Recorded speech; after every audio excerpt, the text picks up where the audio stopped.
नमस्कार मित्रांनो, मी किरण डांगोरे आज आलो आहो गोंडी खाप्याच्या शिवारामध्ये 15 दिवसाच्या आधी 24 ऑगस्टला इथल्या या कपाशीचा फोटो आपण काढलेला होता। आमचे मित्र जे शेतकरी आहेत प्रशांत भाऊ युनाते यांचं हे शेत आहे आणि त्यांनी माणसाच्या हाताने या कपाशीच्या शेतामध्ये तण जास्त झाल्यामुळं मिरा 71 मारलं होतं आणि मिरा 71 मारल्यामुळं काय झालं, ते मारणाऱ्याच्या हातून उडलं असावं। पूर्णचा पूर्ण हा किती एकराचा प्लॉट आहे भाऊ? 4 एकराचा प्लॉट जवळपास त्यांच्या हातातून जातो की काय असं त्यांना वाटत होतं। आपण त्याचे त्यावेळेस फोटो पण काढले होते।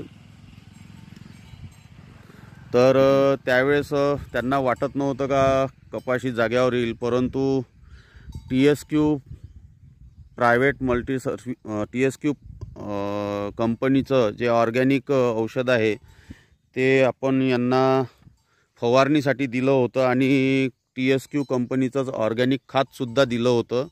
सिल्वर शाईन गोल्ड 2-2 किलोचे पॉकेट्स दिले होते आणि 50 किलोची ॲग्रोमॅक्स गोल्ड प्लस ही 50 किलोचं दाणेदार खत ऑर्गॅनिक खत आपण दिलं होतं। तर तुम्ही कपाशी पाहू शकता, जी कपाशी किंवा तूरसुद्धा या शेतामध्ये आहे। त्यांना वाटत नव्हतं का तूर किंवा कपाशी जाग्यावर येईल। आपण विचारूया त्यांना की त्यांनीच काय टाकलेलं आहे। प्रशांत भाऊ नमस्कार। आधी तुमचा परिचय द्या, तुमचं गाव सांगा कोणतं आहे?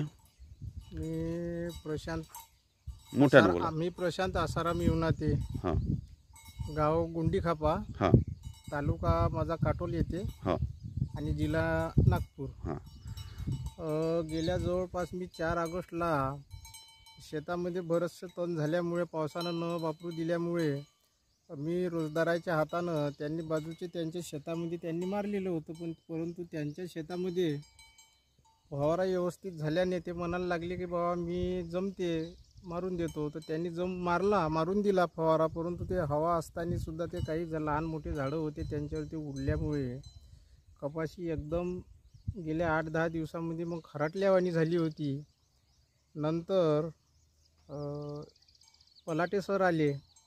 तुम्हाला वाटत होतं का ते म्हणजे त्यावेळेसचे जे दृश्य पाहिलं मी या प्लॉटचं पलाटे साहेबांनी सुद्धा, तुम्हाला वाटत होतं का कपाशी? नाही, मला असं वाटत होतं का बाबा कपाशी यावेळेस जाग्यावर नाही येणार आणि मी तेव्हाचं त्या कपाशीवर काही केलेलंही नव्हतं, परंतु ते पलाटे साहेबांनी जे प्लॉट पाहिला आणि त्यांनी जे औषध दिलं आणि नंतरचे मी पहिले हप्ताभर पहिली या शेतामध्ये खत टाकलं आणि 8 दिवसांनी 10 दिवसांनी पुन्हा तो स्प्रे केला। नंतर ते धीरे धीरे पराठी रिझल्ट द्यायला लागली। तर 8 दिवसामध्ये 15 दिवसामध्ये प्लॉट ह्या असा दिसत आहे आता सध्याच्या। मला सांगा, आपण 24 ऑगस्टला हा तुमचा प्लॉट पाहायला आलो होतो। 24 ऑगस्टला ते फोटो काढलेले आहेत। तुम्ही फवारा कोणत्या दिवशी मारला? आम्ही 24 ऑगस्टला तुम्हाला औषध दिलं। कोणतं औषध दिलं होतं पलाटे साहेबांनी? काय म्हटलं ते औषधाचं नाव? कोणत्या रंगाची बॉटल होती? हिरव्या रंगाची। वरदान। हां, आणि अजून काय दिलं होतं सोबत? एक त्याच्यामध्ये ते कडू तो प्लस कडू कडू औषध। हां, आणि एक छोटी डबी याची वाली कशाची म्हणते, स्टिकर, स्टिकर चिपकू। बस तेवढ्यावरच? तेवढ्यावरच।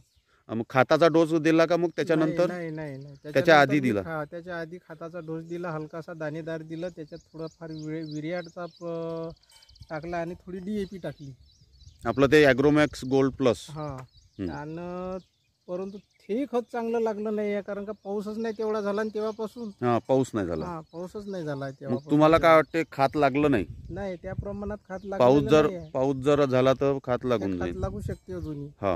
पण हे जे मग तुमचं असं काय म्हणणं आहे का हे फक्त फवारणी, आता जे दिसत आहे दृश्य हे फक्त फवारणीनं कव्हर झालं असं म्हणणं आहे का तुमचं? हो। फवारणीचा फायदा? जेव्हा तो स्प्रे मारला नंतर 4-5 दिवसानं हप्त्याभरानं पाहायला लागलो तर पराठीचा एकदम वेगळाच रंग दिसत यायला लागला, वाढ घ्यायला लागली। हो का? आज तुम्हाला समाधान वाटते का? समाधान वाटते। तुम्हाला फायद्याचं वाटते का हे TSQ कंपनीचं ऑर्गॅनिक औषध? हो, तुम्ही कमी हां. बजेटमध्ये येणारे जे औषधं आहे शेतकऱ्याला जर खरं मार्गदर्शन जर मिळालं सर हं.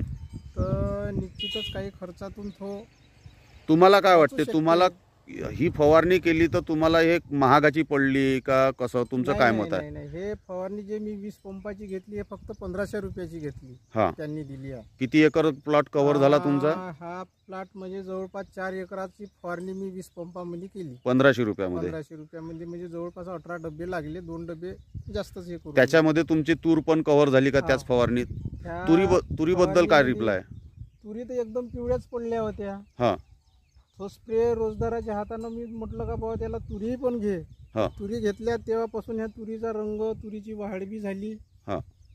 म्हणजे एकूण तुम्हाला TSQ कंपनीचं जे ऑर्गॅनिक तुम्ही वापरलेलं आहे, फक्त ऑर्गॅनिकच तुम्हाला दिलं, त्याच्यामध्ये कोणतंच कीटकनाशक नाही, नाही, नाही. पेस्टिसाईड तुम्हाला दिलं नाही रासायनिकचं. त्याच्यावरच ही तुम्ही पाहू शकता मित्रांनो, त्याच organic TSQ private multi services कंपनीच्या या ऑर्गॅनिकच औषधानं हा पूर्ण प्लॉट कव्हर झालेला आहे असं शेतकऱ्यांचं म्हणणं आहे. याच्यामध्ये दुसरं कोणतंही रासायनिक प्रॉडक्ट वापरलं गेलेलं नाही आणि स्प्रे मारला त्यांनी गणेश चतुर्थीच्या दिवशी भाऊ, बरोबर आहे? हां, म्हणजे 24 ऑगस्टला औषध दिल्यानंतर त्यांचं शक्य झालं नाही फवारणी करणं, पण गणेश चतुर्थीच्या दिवशी फवारणी केली आणि हा प्लॉट आता त्यांना फार समाधान मिळत आहे याच्यामधून. तर कोणत्याही प्रकारचं रासायनिक न वापरता फवारणीसाठी हा प्लॉट कव्हर झालेला आहे. अनेक लोकांचं म्हणणं असते की ऑर्गॅनिक औषध काम करते का? हा एक चांगला नमुना. मीरा 71 मारल्यानंतर बिघडलेली पूर्ण पराठी, हा पूर्ण 4 एकराचा प्लॉट, तुरीचा प्लॉट हा रिकवर झालेला आहे. भाऊ, TSQ कंपनीला काय सांगाल? कंपनीला आता काय सांगायचं, जो आम्हाला जे काही शेतकऱ्याला कमी पैशामध्ये जो रिझल्ट मिळालेला आहे, हां. चांगलं औषध आहे. तुम्ही हां. इतर शेतकऱ्यांना काय शेतकऱ्यांना सल्ला द्या? मी हेच सल्ला देणार आहोत की शेतकऱ्याने वापरायला पाहिजे. ठीक आहे. कमीत कमी जे दरामध्ये आपल्याला जे फायदा देणारं जे औषधं आहेत हां. हे शेतकऱ्याने नक्कीच वापरायला पाहिजे असं माझं मत आहे. हे शेतकऱ्यांच्या फायद्याचं औषध आहे का असं वाटते का हो. तुम्हाला? शेतकऱ्याच्या फायद्याचं औषध आहेच, कारण की 2 डब्यामध्ये जेव्हा इतके मोठे प्रकार आहे, घटक आहे, 17-15 औषधं मिसळवायची गरज नाही आहे. हो. हं. बरं, तुमच्या हे लक्षात आलं का याच्यात ते टोप्लस मारल्यानंतर ही फवारणी केल्यानंतर रोह्यानं वगैरे तोंड लावलं नाही, का? नाही, नाही, नाही, नाही. कोणत्या जनावरानं तोंड लावलं का नाही. तुमच्या पराठीला, नाही. तुरीला? नाही.